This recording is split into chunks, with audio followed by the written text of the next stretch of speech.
Okay, my fellow steppers, time for the move of the month. Remember the first move of the month, we went to the right and then back to the left. That's on that lead side. Now, this time we're going to the left and then back to the right.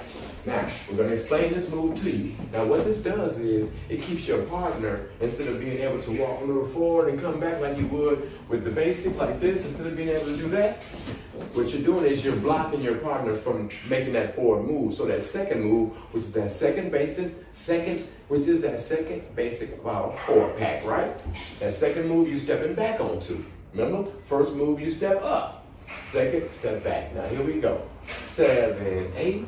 1, 2, 3. You see she's stepping back. And I'm going side to side to my left and back on my right. 7, 8. And I got to put my hands up a little bit. That way you can give them just a little push to let them know that you controlling them and to let them also know that they can't go forward. So that 1 and that 4 is always there. 4, 5, 6, 7, 8. Slide 1, 2, 3, 4, 5, 6, 7, 8. Now we're going to do another angle.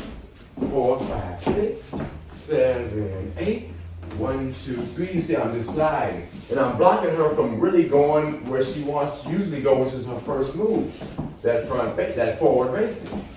3 is a slight forward move on that basic. So what I'm doing is I'm making her stay. Making her. Now, if I want to let her come up a little bit, I can make her come up a little bit. I'm still controlling her. And I'm blocking her lane. Blocking her lane means that I'm in her lane.